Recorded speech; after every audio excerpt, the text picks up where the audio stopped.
അത്യാവശ്യമായി അൻവറിന് ഒരു തോക്ക് കൊടുക്കണം. സർക്കാരിനോട് വളരെ താഴ്മയായി ഒരു കാര്യം അപേക്ഷിക്കുവാനാണ് ഞാനിന്ന് ഈ വീഡിയോ ചെയ്യുന്നത്. വളരെ ചെറിയൊരു കാര്യമാണ്.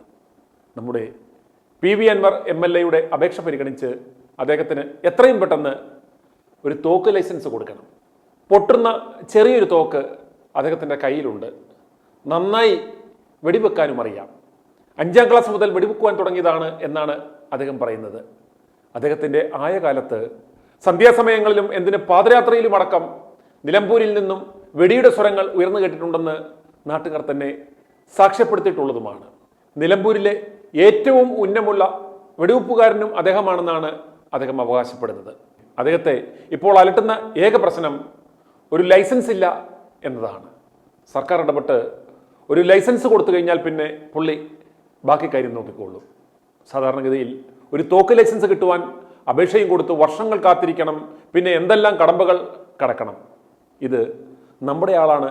ഒരു ചെറിയ തോക്ക് ലൈസൻസ് കൊടുക്കുക എന്ന് CM എഴുതി ഒപ്പിട്ട് കൊടുത്താൽ അപ്പോൾ കിട്ടും എന്ത് ലൈസൻസ്. തൂക്കിയിട്ടുകൊണ്ട് നടക്കുവാനല്ല, വെടിവെക്കുവാൻ. നിലവിലെ സാഹചര്യം കണക്കിലെടുത്ത് അദ്ദേഹത്തിന് മിനിമം 2 കൈത്തോക്കിനുള്ള ലൈസൻസ് എങ്കിലും കൊടുക്കണം. കാരണം അദ്ദേഹം ഇപ്പോൾ ആരോപണങ്ങൾ ഉന്നയിച്ചിരിക്കുന്ന സുജിത് ദാസ് IPSന്റെ കയ്യിലാണെങ്കിലും VV ബെന്നിയുടെ കയ്യിലാണെങ്കിലും എന്തിന് ADGP അജിത് കുമാറിന്റെ കയ്യിലാണെങ്കിലും സർവീസ് റിവോൾവർ ഉണ്ട്. പക്ഷേ അൻവറിന്റെ കയ്യിൽ എന്നാ പുട്ടാ ഉള്ളത്? ഒന്ന് ആലോചിച്ച് നോക്കിയേ. അദ്ദേഹത്തിന്റെ ജീവന് എന്ത് സംരക്ഷണമാണ് ഉള്ളത്? അഥവാ എന്തെങ്കിലും ഒരു ആക്രമണം വന്നാൽ കയ്യിലുള്ള തോക്ക് തൂക്കിയിട്ടുകൊണ്ട് നടക്കുന്നതല്ലാതെ എടുത്ത് വെടിവെക്കാൻ പറ്റുമോ? ആരെങ്കിലും ആ തോക്കെടുത്ത് വെടിവെപ്പിച്ചാൽ പെട്ടില്ലേ? എന്തിനാടാ കള്ളവടി പിടിച്ചത് എന്ന് ചോദിച്ചാൽ പോയില്ലേ? ഒരു MLA അല്ലേ അദ്ദേഹം? അതെങ്കിലും മാനിച്ച് അദ്ദേഹത്തിന് ഒരു തോക്ക് ലൈസൻസ് എത്രയും വേഗം സർക്കാർ കൊടുക്കണം. അൻവർ ഇപ്പോൾ ഏറ്റെടുത്ത ആ മാമിക്ക് എന്താ പറ്റിയേ? ആർക്കെങ്കിലും ഇതുവരെ എന്തെങ്കിലും കണ്ടുപിടിക്കാൻ സാധിച്ചോ? അതുപോലെ എവിടെയെങ്കിലും പോയി മേലോട്ട് നോക്കി നിൽക്കുമ്പോൾ ആരെങ്കിലും തൂക്കിക്കൊണ്ടുപോയാൽ എന്ത് ചെയ്യും? പോലീസിലെ പുഴുക്കുത്തുകൾക്കെതിരെ മുൻനിരയിൽ നിന്ന് യുദ്ധം നയിക്കുവാൻ പിന്നെ ആരാണ് നമുക്കുള്ളത്? അതുകൊണ്ട് കേരളത്തിന്റെ 2ാം സ്വാതന്ത്ര്യ സമര നായകനായ അൻവർ കാക്കയ്ക്ക് ഒന്നല്ല, മിനിമം 2 ലൈസൻസ് എങ്കിലും കൊടുക്കണം എന്നതാണ് എൻ്റെ ഒരു ഇത്. ADGP MR അജിത് കുമാറിനെതിരെ മുഴുത്ത തള്ളുകൾ പുറത്തുവിട്ടതിന് പിന്നാലെയാണ് തനിക്കൊരു തോക്ക് ലൈസൻസ് സ്വന്തമായി വേണമെന്ന് കാക്കയ്ക്ക് തോന്നിയത്. അടിയന്തരമായി ലഭിക്കാനുള്ള ഒരു അപേക്ഷ കളക്ടർ സമക്ഷം സമർപ്പിക്കുകയും ചെയ്തു. ജീവന് ഭീഷണിയുണ്ടെന്ന് കാണിച്ചാണ് തോക്ക് ലൈസൻസിന് അപേക്ഷ നൽകിയതെന്ന് അൻവർ തന്നെ പറയുന്നു. രാവിലെ തന്നെ മലപ്പുറം ജില്ലാ കളക്ടറുടെ ഓഫീസിലെത്തിയാണ് തോക്ക് ലൈസൻസിന് അദ്ദേഹം അപേക്ഷ നൽകിയത്.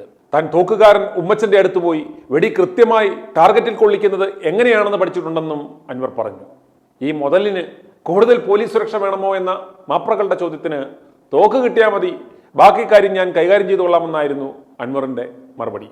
ഇത് മാധ്യമങ്ങളിലൂടെ കണ്ട ജനങ്ങൾ അൻവറിന് തോക്ക് കൊടുത്താൽ ഞങ്ങളുടെ സുരക്ഷയ്ക്കായി മിനിമം ഒരു പീരങ്കിയെങ്കിലും ഞങ്ങൾക്ക് നൽകണം എന്ന് പറഞ്ഞ് ജില്ലാ കളക്ടർമാരുടെ അടുത്തേക്ക് ഓടി എന്നാണ് വിവരം.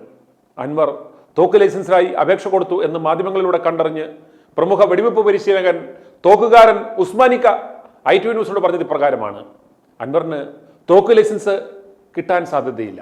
പരമാവധി പെരുന്നാളിന് വടക്കോട്ട് തിരിഞ്ഞു നിന്ന് വല്ല റോക്കറ്റും വിടാനുള്ള അനുമതിയെ കിട്ടുകയുള്ളൂ. കാരണം തോക്ക് ലൈസൻസിന് അപേക്ഷ കൊടുത്തവർ തങ്ങളുടെ മാനസിക നില തകരാറിലല്ല എന്ന സർട്ടിഫിക്കറ്റ് ഹാജരാക്കണം പോലും എന്ന നിബന്ധനയുണ്ട്. ഇത്തരക്കാരുടെ കയ്യിൽ തോക്ക് കിട്ടിക്കഴിഞ്ഞാൽ പൊണ്ടാട്ടി ഒന്ന് കാലകത്തി വെക്കുവാൻ താമസിച്ചാൽ പോലും തോക്കെടുത്ത് പൊട്ടിച്ചു കളയുമെന്ന് സുപ്രസിദ്ധ സൈക്കോളജിസ്റ്റ് ജസ്റ്റിൻ തടിമാടൻ അഭിപ്രായപ്പെട്ടു. ഞാൻ അടിയന്തരമായി അൻവറിന് തോക്ക് ലൈസൻസ് കൊടുക്കണമെന്ന് പറഞ്ഞത് സർക്കാരിനോടും പോലീസുകാരോടും വളരെയേറെ സ്നേഹവും ബഹുമാനവും ഉള്ളതുകൊണ്ടാണ്. കാരണം ഉടനെ തന്നെ PV അൻവർ ഒരു ബക്കറ്റ് തീട്ടവുമായി അഡ്വക്കേറ്റ് ജയശങ്കറിന്റെ മുടി കുറവുള്ള ആ തല ലക്ഷ്യമാക്കി എറണാകുളത്തേക്ക് പോകും എന്നറിയിച്ചിട്ടുണ്ട്. അൻവറിന് തോക്ക് ലൈസൻസ് ഉണ്ടെങ്കിൽ സ്വരക്ഷയ്ക്കായി ഇടത് കൈയിൽ തോക്കും വലത് കൈയിൽ തീട്ടം നിറച്ച ബക്കറ്റും പിടിച്ച് പൊക്കോളും. അല്ലെങ്കിൽ ഗൺമാനെ കൂടാതെ ഒരു ബറ്റാലിയൻ പോലീസുകാരെങ്കിലും മിനിമം എസ്കോട്ട് പോകേണ്ടി വരും. അൻവർ ഈ പണി കാണിക്കുമ്പോൾ അവരുടെ അവസ്ഥയൊന്ന് ഓർത്ത് നോക്കിക്കേ. അല്ലെങ്കിൽ പോലീസുകാർക്ക് മിനിമം ഒരു മാസ്ക് മേടിച്ച് കെട്ടുവാനുള്ള 50 പൈസയെങ്കിലും കൊടുത്തുവിടണം. എന്നാ ശരി. i2i News, an eye for truth. i2i News subscribe ചെയ്തിട്ടില്ലാത്തവർ ഇപ്പോൾ തന്നെ സബ്സ്ക്രൈബ് ചെയ്യുക. നോട്ടിഫിക്കേഷൻ ലഭിക്കുവാൻ ബെൽ ബട്ടണും അമർത്തുക.